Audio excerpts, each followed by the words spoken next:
కానానులో వివాహంలో ద్రాక్షారసం అయిపోతే ద్రాక్షారసం కోసం ఈ ఘటం కడగబడింది. ఆ పెళ్లికి ఈ ఘటానికి ఏం సంబంధం? అసలు విషయం ఏంటంటే ఈ ఘటం ఆ పెళ్లి అవసరం తీర్చబోతుంది. ఈ ఘటం సంఘం అవసరం తీర్చబోతుంది.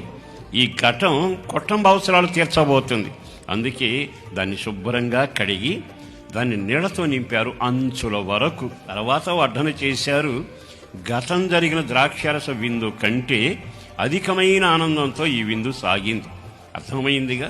ఒక్క ఘటం కడగబడితే, ఒక కుండ శుభ్రం చేయబడితే, ఒక దేవుని బిడ్డ అంటే నరాలాడుతున్న నరుడు ఎప్పుడై కడగబడి పరిశుద్ధంగా జీవిస్తాడో అనేకులకు దీవెనకరంగా ఉండబోతావన్నాడు.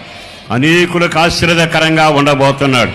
అబ్రహాం అనే ఘటాన్ని పిలిచాడు, నడిపించి సరిచేసి కృప చూపి భద్రపరిచి అబ్రహాం బాగోల నీ పేరు అంటూ అబ్రహాంగా మార్చి అనేక జాతులకు నీవు తండ్రి వగుదువగాక. ఎంత దీవెనకరంగా ఘటాన్ని మార్చాడు.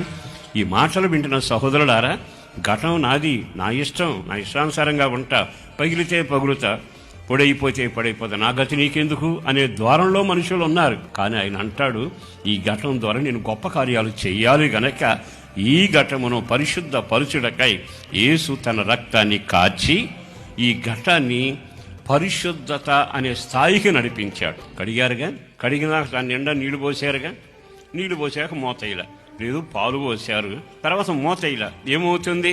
ఘటం కడగబడిందే కానీ, కుండ గొప్పదే కానీ, పాలగిన్ని మంచిదే కానీ దాని మీద మూత లేకపోవడం వలన ఏమేమి వచ్చి పడ్డాయి? ఏదైనా పడవచ్చు. ఆ తర్వాత కడిగిన గిన్నే కదా అంటూ అందులో ఏం పడ్డా నోట్లో పెట్టుకోగా.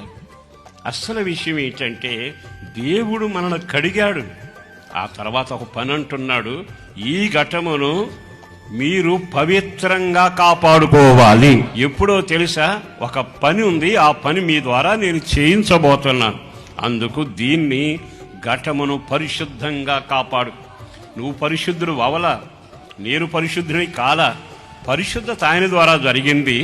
పరిశుద్ధ పరచబడిన తర్వాత ఈ ఘటమును ఘనత కొరకును పరిశుద్ధత కొరకును నిన్ను నీవే ఘటాన్ని కాపాడుకో. ఎప్పటి వరకు అంటే ఆయన సంకల్పం నెరవేర్చేంత వరకు. నిన్న నువ్వు బజారు పక్కన ఉన్నావు, కానీ ఇప్పుడు ఆ బజారు జీవితం మానేసి మందిరంలో నాటబడిన మొక్కలాగా నీ పవిత్రతను పెంచుకుంటే ఒక దినాన ఘనపరచబడబోతావన్నావు. అది ఘనమైన పాత్రగా దేవుడు చేయబోతావన్నాడు. అందుకని ఈ పరిశుద్ధత కొరకు ఈ ఘటాన్ని మొదటగా మనం కాపాడుకోవాలి.